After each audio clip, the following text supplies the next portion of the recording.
Welcome to Muslim Apologetics Australia. Ayaan Hirsi, she's too scared to debate, right? Now, if she's too scared to debate to come to Australia and even preach, right, to her own members and feel threatened because Muslims wanted to hold a peaceful protest to condemn her, if she's too scared to come to Australia, why doesn't she just give a video, debate, an interview with Muslim apologists?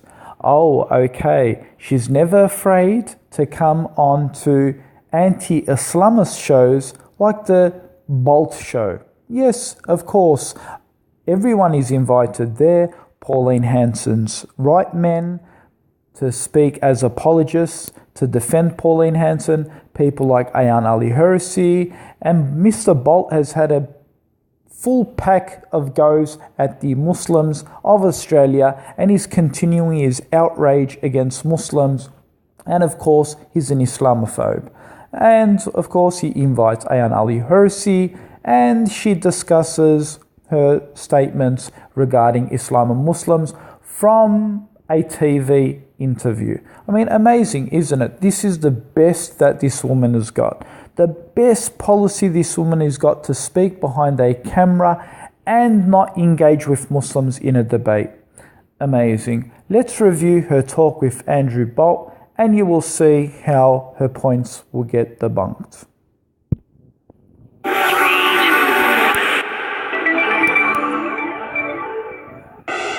Ayaan Hirsi Ali, thank you so much for joining me. Listen, right now we have world leaders saying yet again, how often does this happen, how shocked they are by the barbarities in Syria. This time a chemical attack that's killed more than 70 people, including children. But you know, we've also seen mass beheadings there, children taught to cut throats, women used as sex slaves, Syrian soldiers roasted alive or drowned in cages. Why is Syria showing us a cruelty that's almost unimaginable, that we probably thought was buried in the deep past? I don't think...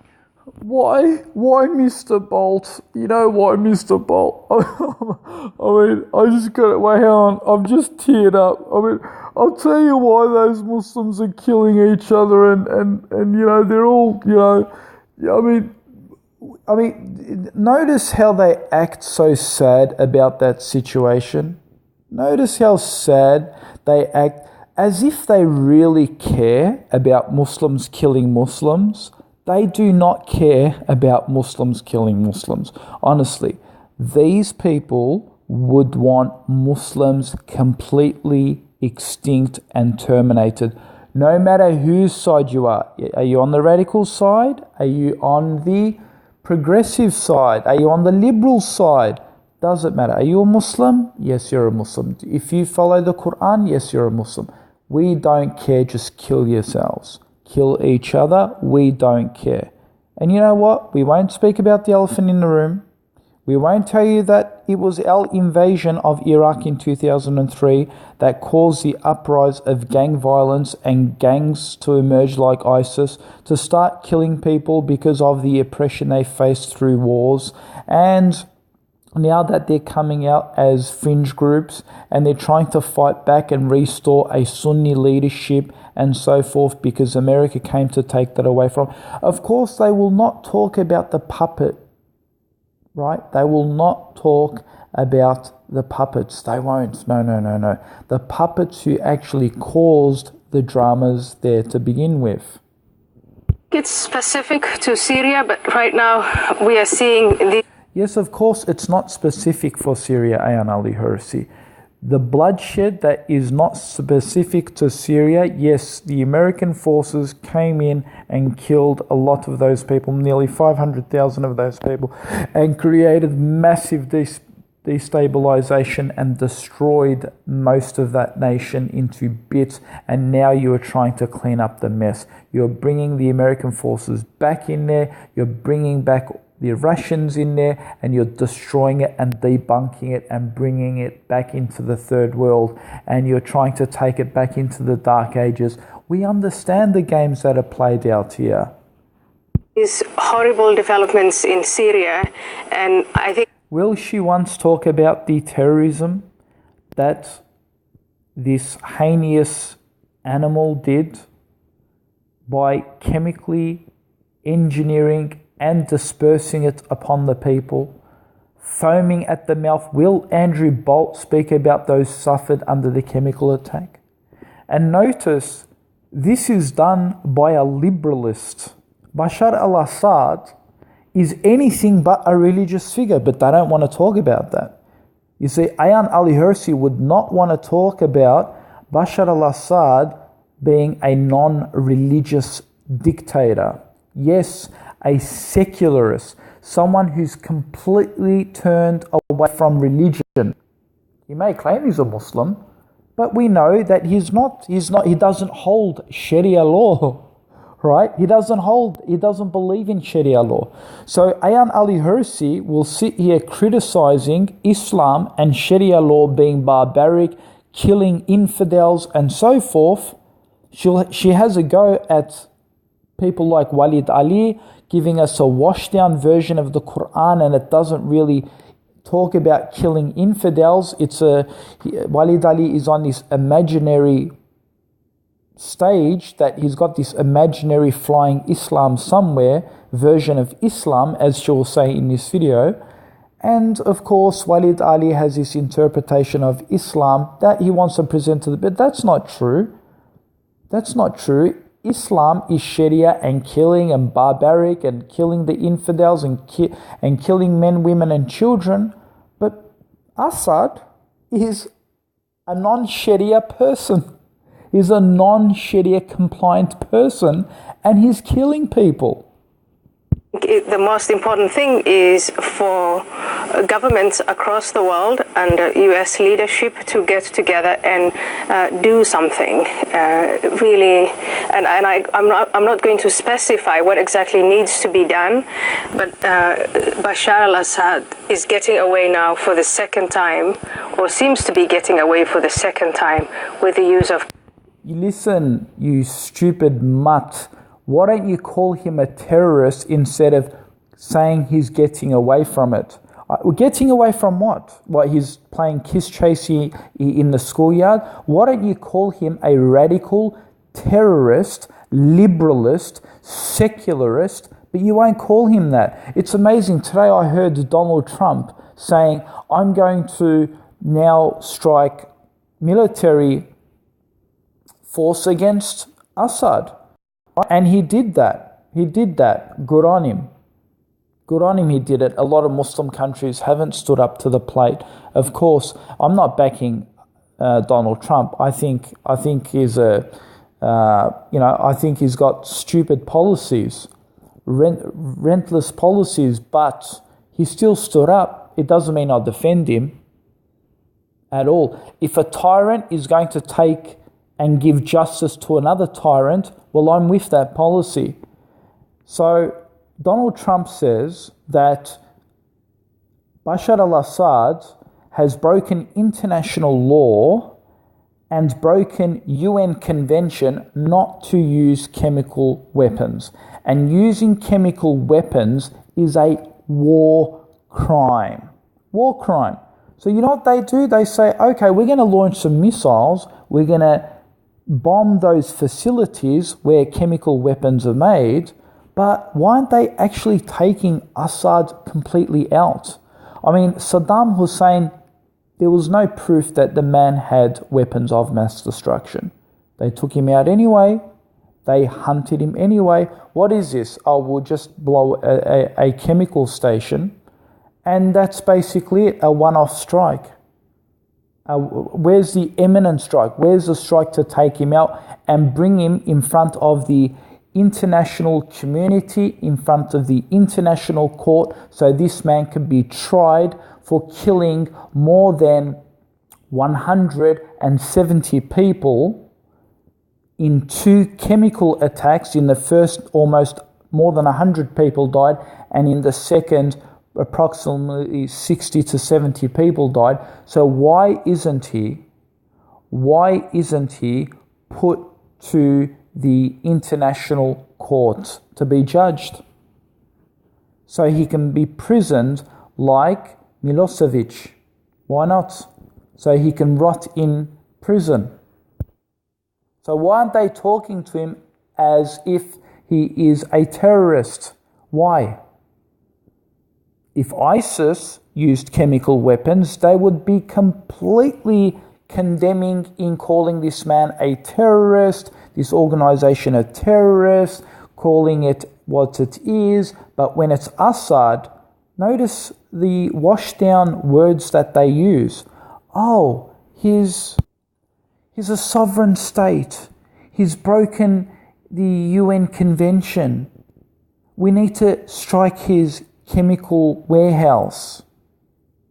How about getting the terrorist and taking him to court?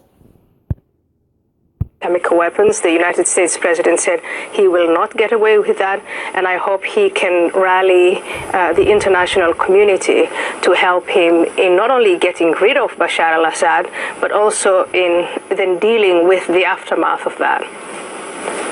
You know, but what I find so striking about this conflict, where we see this unbelievable cruelty involving Muslims, both as victims and as killers, where is the world in this? Well, where is the world, Andrew Bolt? The world is loving it. The world is loving watching, presumably Muslims, killing Muslims. Okay? Right? So don't act like you care. Do not act like you care. Okay? Because it's been 6 years and you've never cared.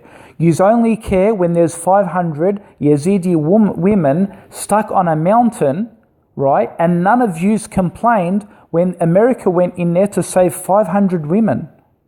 But 200,000, 300,000, 500,000, 2 million, 5 million, 6 million, 20 million people displaced, ruined, destroyed.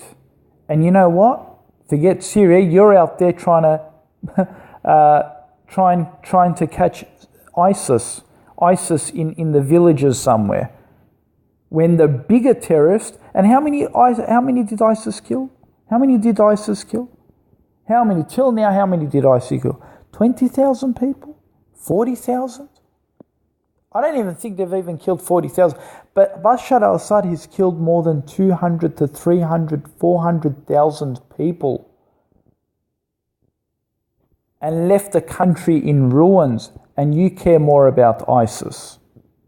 You care more about ISIS because ISIS promotes Sharia, this barbaric version of Sharia, right? So your main objective is to go after that and leave off the real criminal. Why? Because that's what you do. You want to see Assad kill Muslims. As many Muslims. You want destabilization. I mean, absolutely, you're right. Most of the victims in this particular conflict, but as you see across the world, also in other conflicts, the largest number of victims are Muslims themselves. Did you hear that? Ayaan Hirsi admitted that the victims here are Muslims. So much for radical Islam, right, going after the infidels. These terrorist groups like ISIS and all these other fringe groups, they're actually killing Muslims, right? So the Quran commands not to kill another Muslim, you see? And then Ayaan Hirsi will argue, they're the true Muslims. They're the right Muslims. Look, they're killing each other. They're the right Muslims. They're the right Muslims. Yet the Quran says a Muslim should not kill another Muslim. But she'll ignore this and say, no, they're Muslim. It's, the two major powers in the region, Saudi Arabia on the one hand, that's a Sunni kingdom, and the Islamic Republic of Iran, that's Shia. They're fighting a proxy war there, and what you're seeing is... so Shias and Iran and Saudi Arabia, the Sunni, they're fighting a proxy war. They're fighting. They're fighting a proxy war. America's got no involvement in proxy war. Russia's got no involvement in proxy war. Syria has got no involvement in proxy war. Israel has got no involvement in this proxy war when they're actually digging up oil fields in the southern part of Lebanon, close to the Syrian border. Sorry, in the northern part of Lebanon, close to the Syrian border. They're in there and they're digging up oil fields as we speak. But of course, Israel is not involved in this proxy war. America is not involved in this proxy war. It's only Iran and Saudi Arabia. Amazing. How delusional can one get? How this affects the population and the country and the region as a whole. I don't think that we can count on the leadership of Saudi Arabia or Iran to stop this carnage. They have started this carnage, and in fact it has gone. Did you hear that? Saudi Arabia and Iran have started this carnage. Saudi Arabia and Iran. Really? Saudi Arabia. They are still lying that Saudi Arabia was funding this. They are still lying about this. You believe it? Yet it is American weapons that are being sold to these groups to fight one another. Yes, America is funding these fringe groups, the Free Syrian Army, some of the other fringe groups. They're all supported by the American soldiers and their military equipment. This is what they were doing at the beginning. And remember, Donald Trump pulled out. He said, we're not going to aid him anymore because we don't know who the good guys are. Before we thought the Free Syrian Army was good, and then now we're just confused. So they mount him up with all these weapons. They do all this business still and get all the money for it and mount them up, create these proxy wars so they can sell all their military equipment. And they clean their hands, wash their hands and say, it's not our fault. No, of course, no, it's not our fault. You know what? We'll blame Saudi Arabia and Iran. We'll just say it's a Shia versus Sunni Muslim war. That's it. That's what we'll do. On to Yemen, to Libya, and to other places. So I think it has to come from the rest of the world. Again, with U.S. leadership. Yes, but again, the West must intervene, and if someone is accidentally killed in collateral damage, that is seen as a terrible war crime. The Muslim world is largely silent or complicit in what we're seeing here. Meanwhile, though, we do see Muslims here condemning something, and that is you. And I find it astonishing. For instance, the foreign editor of The Age and the Sydney Morning Herald wrote a piece smearing you as a lunatic, and hundreds of Muslim women signed a petition to express their, quote, utmost disappointment that you were being brought to Australia, accusing you of hate-mongering and bigotry. What do you make of these priorities and this smearing of you? Well, that segment, so it's not all Muslims who are condemning me. Right now I'm working with Muslim reformers on trying to raise awareness about these particular groups who are trying to silence us. Yes, and you know who those people are? People like Rita Panahi, most probably. People like Majid Nawaz. They're basically the definition of a non-Muslim. So, yes, we understand who's working with you, Ayaan Hirsi. Non-Muslim, sellout, secularists, liberalists, pretending to be Muslims. We know exactly who's working with you. But these particular groups have an explicit agenda. They're Islamists. They're propagating Sharia law. And anyone like me or like the Australian Imam Al-Tawhidi, I believe that his name is, who... Oh, that's amazing. She knows Al-Tawhidi. Keep that in the back of your mind. She knows Tawhidi. And Mr. Tawhidi was only recently in the media, only about say 2 to 3 weeks ago. But remember that. Remember what she said about knowing a man called Tawhidi. shines a light on what their agenda is all about, they get mad at us and they want to silence us, and or worse. I mean, smearing and character assassination is one thing, but there are also threats of intimidation and death. And what I am trying to show other Muslims, those who fled Sharia law, is that when it's applied, you get what you have in the Islamic State, under the Islamic State. I can tell you right now that Ayaan Hirsi never fled Sharia law. She lied about her escape and her asylum-seeking residency. She lied about that in Holland and in the Netherlands, and she's lied about that, and that's why she ran to America, because her asylum-seeking policy got caught to be fraudulent. And of course she said, oh, that's just a conspiracy theory. That's a conspiracy theory to, have a smear at me, when her lies got exposed, actually. She lied about her refugee status. In Mosul and in Raqqa, in Saudi Arabia, in Iran, look at every place in the world where Islamic law is applied.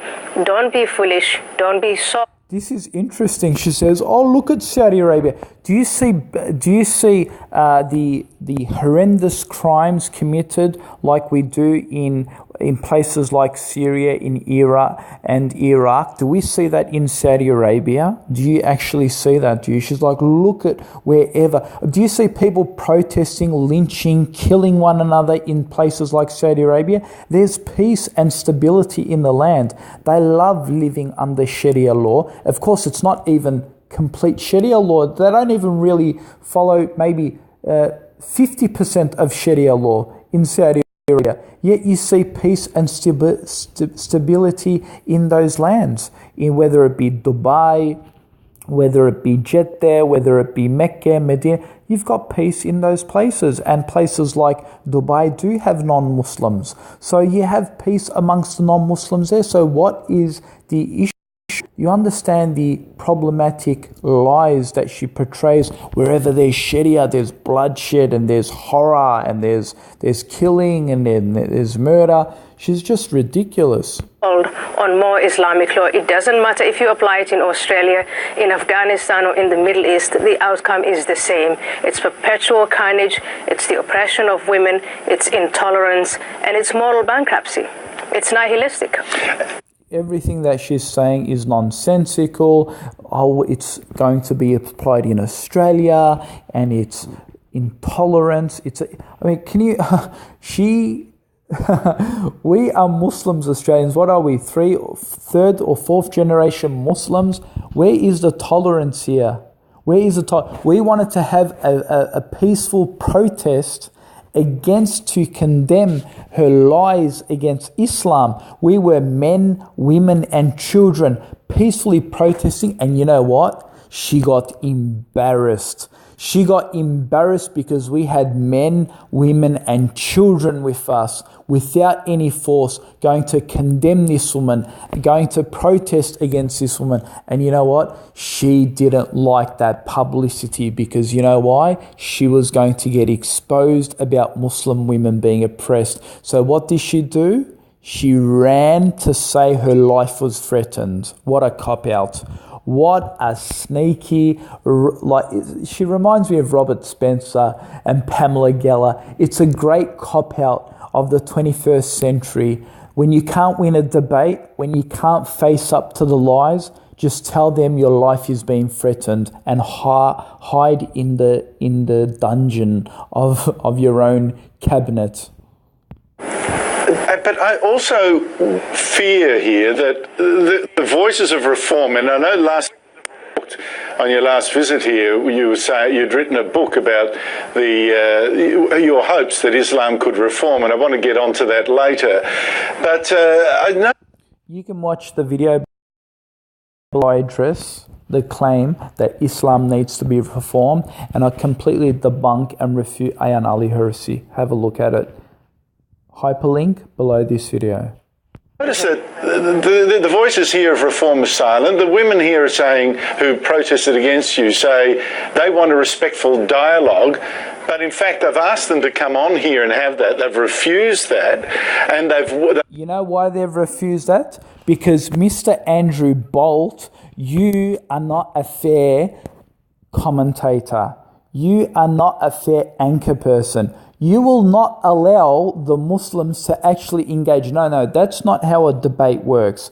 A debate works with a proper format. 45 minutes time given to each speaker and a counter rebuttal and a response. Not come there on your show where you snippet the show and it's not live and you want to present an aftermath of that show and cut in some pieces.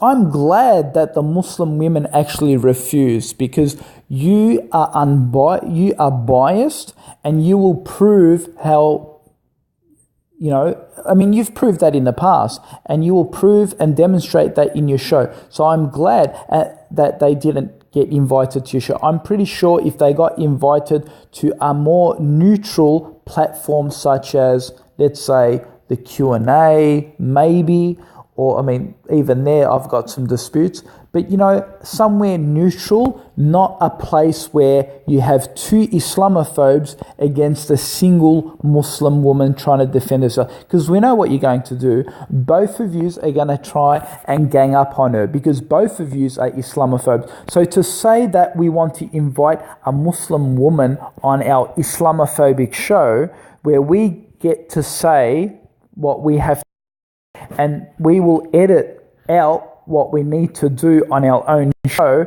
that's not a credible place to have a debate. It needs to be somewhere neutral. So I'm glad that the Muslims have actually rejected to come on your stupid, biased show. They actually wanted you to stay away. This is really quite extraordinary. They include prominent writers, academics and activists. They even made a video accusing you of being a liar and, may I say, the voice of white supremacy and a tool of their oppressors. What do you make of those particular allegations? Well, first of all, I think they're so amazing, man. Alhamdulillah, well done to the sisters. They came out and this is the strongest voice. It's not the men, it's the women who have condemned Ayaan Hirsi. That is the best. And men couldn't have done that. Men couldn't have done a better job. The best thing is to move away the men, get the Muslim women to speak, and our sisters will do the job. And that's what it's done. It has caused such backfire upon backfire on the Ayaan Hirsi narrative that Muslim women are oppressed and so forth. Yet it's the Muslim women who she accuses of being oppressed under Sharia, being oppressed under this intolerant system. They are our sisters coming out openly and voicing their voices like the roars of lions against this woman. That has shook her to bits, and you can see it. You can see it in her voice. Have a listen. Foolish, and it's very easy in 2017 to point out what they are silent about and deflecting attention away from, which is what is done under Islamic law. No one's deflecting attention, Ayaan Hirsi. You're trying to deflect attention from your own self when you're trying to falsely criticize Islam and Sharia being oppressive. You're trying to deflect those women away from your attention because your attention has been proven to be false.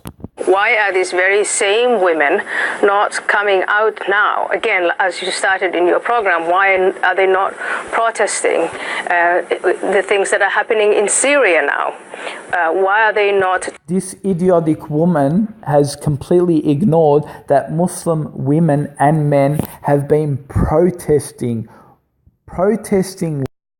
against what is happening in Syria, and we've been doing that for the last 6 years. But does that get any media coverage? No, it doesn't get any media coverage. Does this stupid woman ever ever once in her life condemned, got Pauline Hanson, got Donald Trump to condemn the atrocities done by white supremacy against Muslims? Has Pauline Hanson and Donald Trump condemned the Quebec attack in Canada, where more than 6 or 7 Muslims were killed in a blatant, violent attack in a mosque? They haven't. They haven't once condemned it. I went to the Pauline Hanson Facebook page. I raised it 100 times nearly for Pauline Hanson to get her attention to condemn it, and she would not condemn it. So why is it that they demand Muslims to condemn every single thing, but then their own racist followers do not condemn the attacks done white supremacists? Telling us all about what exactly is done under Sharia law. They don't want to do that because they have an agenda. They want to promote Sharia law among Australian Muslims. But there are many Australian Muslims who don't agree with them but are too terrified to come out. You see, this is the intolerance of the Western standard. If you go back to Muslim history, you will see that Muslim history actually allowed, and I'll post a link below this video, and you will see under the Uthmanic period where Khilafah Uthman and the Khilafahs of Umar ibn Khattab, they actually allowed Christians to be constituted by their own monks and priests according to their Bible and so forth, to have their own governments and so forth, living amongst Muslim Franks. They actually allowed that. That is Muslim tolerance that I know. But what we have here in Australia is quite different. There must be one system. That's it. You want a religious system? No, you need to keep it behind closed doors.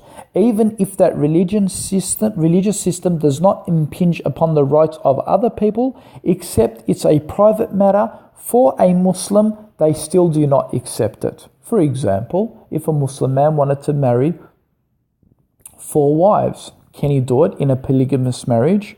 Well, he doesn't want to impinge it upon non-Muslims. No, he's not trying to make it a law into the Australian Constitution, but he wants to privately practice it amongst his own belief system in Australia. Can he do it? No, it's given a no. Why is that? So you want to talk about tolerance and you don't allow religious freedom. How does a Muslim man having 4 wives, for example, how does that impinge upon your rights? How does that affect your system or your way of life? That's something personal and private for this person. So if Matthew can have 6 girlfriends, that's fine. But if Ali has 4 wives, that's now problematic.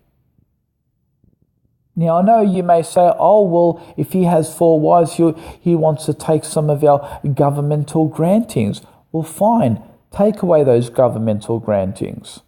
Let him still practice his own religion. You see, this is the tolerance of secularism. This is the tolerance of secularism. So basically, they do not wish to have even personal Sharia amongst Muslims. No. But Islamic history teaches that we allowed them to have what they wanted if they wanted to get ruled by their own monks and priests. They could do that. They could have some laws that could help them do things like that. But here in the West, no. Completely removal. Do not even think about bringing your Sharia here, and do not these people even impinge upon halal food. We don't even spoon feed and force feed non-Muslims and say, here you go, quick, force this down your throat, you're forced to eat halal. We don't do that. We want to practice halal amongst ourselves, and even then we are told we can't bring halal into this country. So, and they want to talk about because they get not only the threats of character assassination, but also death threats. Well, on the death threats, she talks about death threats. Do you know how many Muslims get death threats? How many Muslims get death threats? Take that hijab off, we'll stab you. Take that veil off, we'll come and do this to you. Don't build that mosque, we'll burn that mosque down. How many mosques have they burnt? In Geelong, in Melbourne, in Bendigo. They've got a petition in Bendigo, in Melbourne. They say, don't build your mosques here. And if you try, they'll threaten to kill you or burn you down. Does Ayaan Hirsi speak about white supremacists wanting to kill those who try and bring Sharia law here in Australia? Does she ever speak about that? No, of course not. Those death threats are never spoken about. I'll put a hyperlink below this video. Australians have said that they will burn Muslim mosques. Australian non-Muslims have actually said and wish that Muslims burn in a mosque in Australia, that they wish that they die in the fire in a mosque. I'll put a hyperlink below this video, have a look at it. But Ayaan Hirsi won't speak about those death threats. No, because that doesn't get publicity. What gets publicity is Muslim death threats. Because it's a money-making machine. It's the best bookseller. It's the best bookseller. It's so popular. And these days, popularity is given to liars. Liars get popularity. You could make a truthful comment on Facebook or any other social media. You'll never get likes. A person makes a lie about Islam, he gets 262 likes in less than 10 minutes. This is the world we're living in. Issue. It's really interesting to me, frightening basically. The video that these women put out, and one of them got an award from the Victorian government, believe it or not, for creating safe spaces for Muslim women. One of the allegations is that your language is the language that creates wars, invasions and genocide against Muslims, I presume, and that as a consequence of how you speak, Muslims live in danger every day. The worry for me is, and correct me if I'm wrong, that to a Muslim extremist, someone portrayed in the way you are as a threat to Muslims is in fact liable to be killed. Well, it's all hogwash, isn't it? It's hogwash. If you look at Muslim women do need safe spaces. They need safe spaces from the danger, the threat of female genital mutilation, from forced marriages, from honor killings. How many honor killings and how many circumcisions, forced circumcisions and genital mutilations do you get? Do these Muslim women who come here to Australia, do they complain that they had forced marriages overseas? Did they come here to complain to the Australian people that we were genital mutilated? Do they come here because they were threatened because they had to wear the hijab and they suddenly came to Australia in a safe space and opened the hijab? No, most of those people came here as working class citizens to this country. Yes, there are some that have come from war-torn countries and where they were oppressed and so forth, but that is a small minority of those who came from people who have established extremism upon them. So it's ridiculous for her to say, oh, they've come to Australia in a safe space. And the safe space they ran away from was extremism, was the form of a Sharia law. Most of these Muslims who have actually come here have come from Western Enlightenment, going into those Muslim countries, destroying them like we see in Syria and what we see in Iraq, and they're running away to here because of the invasions the Western Hemisphere has caused. Being forced to wear the veil. They need to be... This is why those women hate you, Ayaan Hirsi. It's not because they want to silence you. It's because they can't stand your lies and they want to disprove you. Because when you say that they are forced to wear the hijab, the women, do they show any signs of that? This is the biggest mythology and lie that you put forward to the Muslim women. Need safe spaces, and the people who are imposing these rules, terrible rules on them under Sharia are members of their own family and their extended family and members of their own family. Here you go. How many families do you know, Ayaan Hirsi? How many families do you know, honestly? Where are the families? Please give us all the reports and the documentations of all these thousands of Muslims living in Australia, all of their families forcing them to wear the hijab and forcing them to dictate Islam, honestly. Members of the Muslim community. And these women who are saying we are creating a safe space, can they please specify what exactly they mean by that? I will tell you what they mean by that. What they mean by is right-wing, racist, xenophobic zealots who are going out and targeting these Muslim women because they want to wear the hijab and they want to wear their veils and their burqas, and they want to practice their Islam, and these zealots are pulling off their hijab.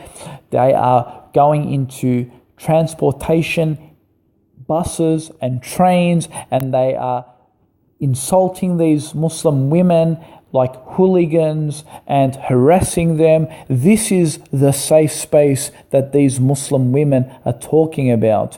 This is what they are. Do you know how many calls come into those safe places, those call centers, abusing those Muslim women? Do you know all the tragedy that happens to Muslim women in Australia, that they have to even uncover themselves because they are too afraid to go on the street to wear a veil, because an Islamophobe may come and attack that Muslim woman? This is a safe space that Ayaan Hirsi does not want to talk about. Australia is a liberal society.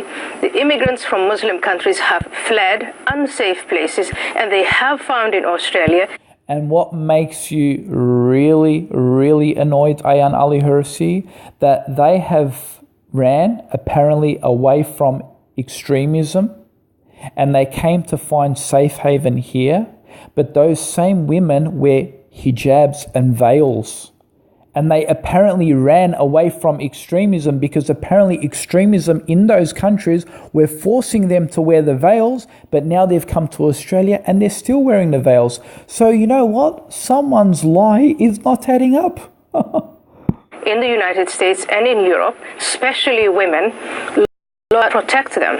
It's a pity sometimes that because law enforcement communities are inhibited and told that if they, listen to Muslim women who need help, that they're being racist, or if they report the true numbers of domestic violence within Muslim households, that they're bigoted. But in fact, Muslim women in Australia and these other liberal societies enjoy freedoms that other Muslim women in majority Muslim countries do not. Enjoyment liberalism means, she means that the Muslim women who have come here, you have those, you have like Rita Panahi, the secularist Muslims, they've come away from countries like Saudi Arabia because you have some strict laws, like you have to wear the hijab and so forth.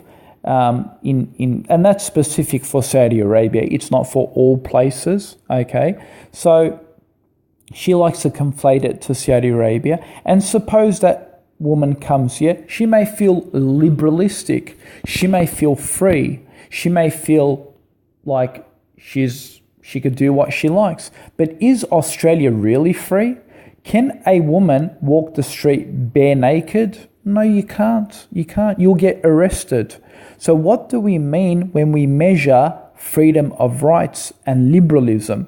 You have liberalism in Australia that goes against liberalism in this constitution. You can't exactly say what you want. You can't be a racist. You can't be a sexist. You can't say things against Jews. You can't be a Jew-hating person. You can't be anti-Semitic.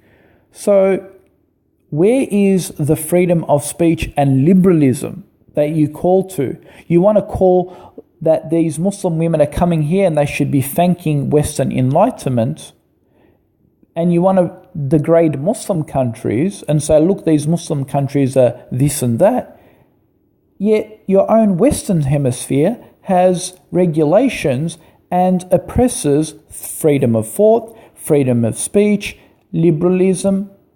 It oppresses true liberalism, doesn't it? Can I come out and be anti-Semitic? Say and practice freedom of religion, Sharia law in this country? No, I'll be condemned. Mark Turnbull's iftar party, a sheikh, his name is Sheikh Shadi, he was invited to that iftar party, and this man said some things against homosexuals. And guess what? They didn't want to sit with him. The whole Australian public condemned him. How could you hold such an iftar party with this individual present at your dinner? How could you do that? So this is liberalism. Liberalism is if you agree to their political correctness. If you don't agree to their political correctness, we will show you. We will show you a heavy consequence to that. This is the liberalistic secularism that they want to boast about. This is the freedom that they want to sell you. Now, we've got leadership here in Australia. There are a couple of a week or two ago, but he's completely on the margin. He says himself as a shepherd with no flock. But basically we have the extremists, the Hizb ut-Tahrir kind of people, and the literalists, Shady, who's head of the Imams Council.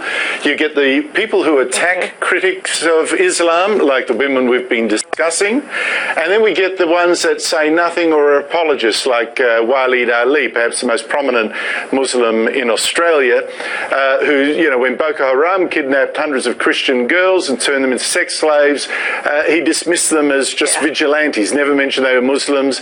After the Paris massacre, he said, we shouldn't turn against Islam. That's what the Islamic State wanted, and the Islamic State, he said, was weak, and we should moderate our own behaviour. What do you make kind of the sort of Walid Ali kind of apologists?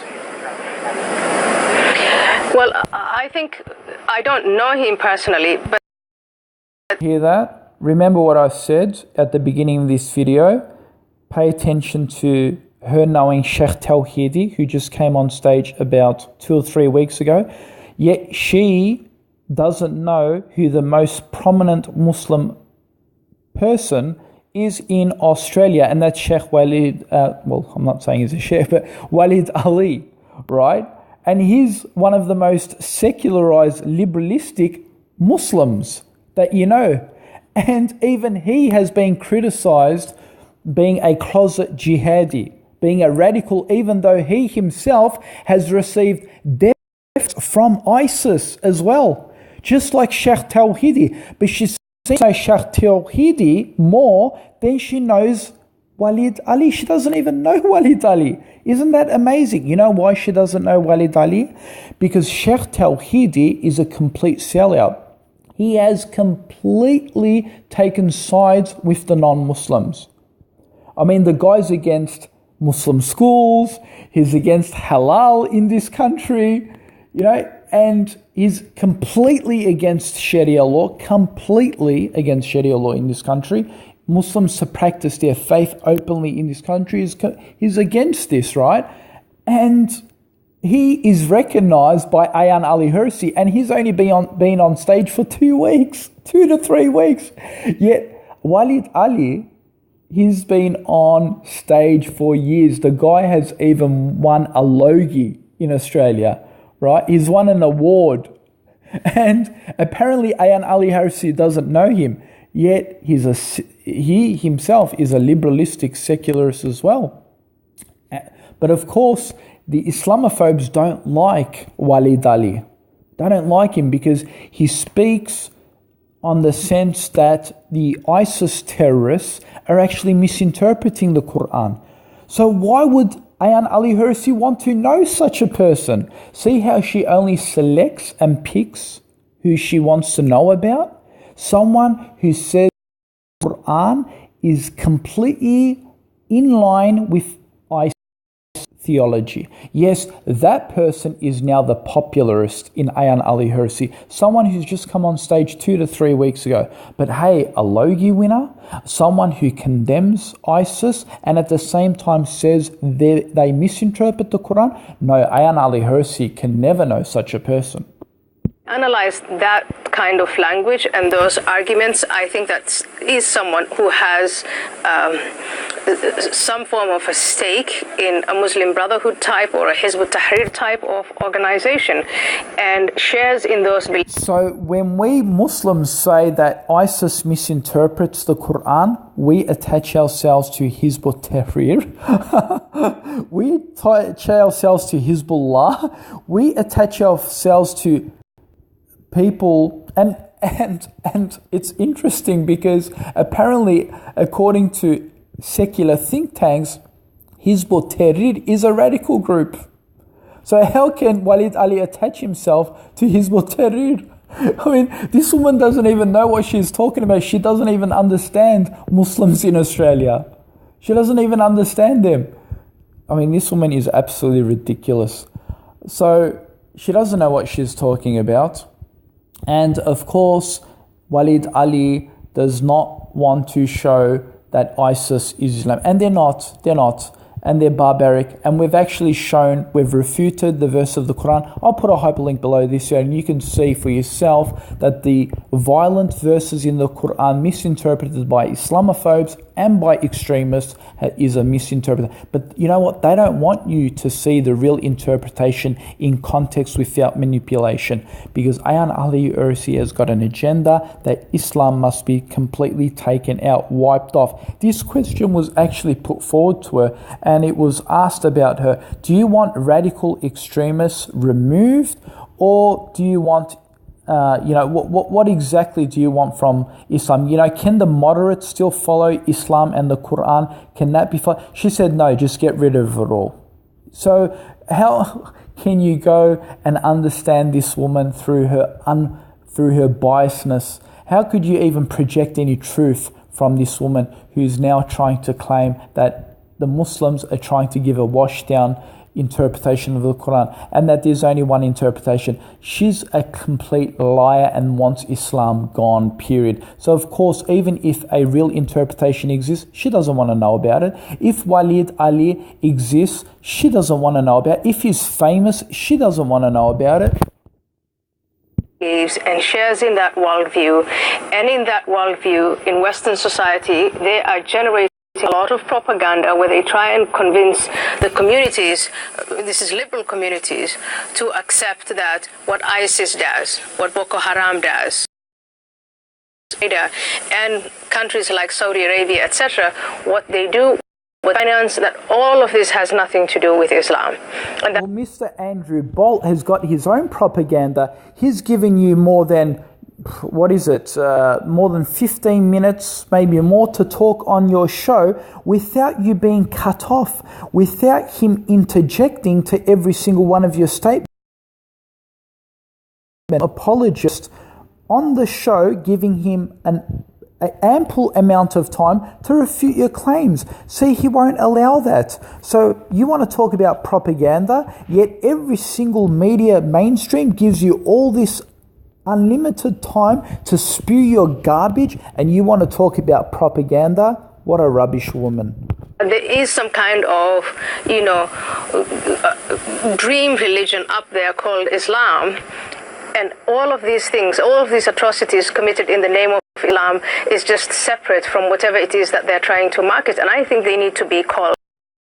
Need to have a very honest, confrontational but honest debate with these people and really try to get to the hearts and minds of the... Oh, she wants to have an honest debate, right? When we want to have an honest debate, she says, when she can't face up to the debate, when it's a fair debate, equal amount of time without a moderator cutting and editing, a live debate 45 minutes each way. You know what she says? Oh, my life is being threatened. I need to go look for a dungeon to hide in and hide my face because I'm being threatened, and I need all my security guards to look after me because I can't face up to such a challenge, right? So this is what she says when given the opportunity to debate a Muslim apologist, right? This is exactly what she does. So quit hiding, Ayaan Hirsi. You're scared. You're a spineless coward. The only place where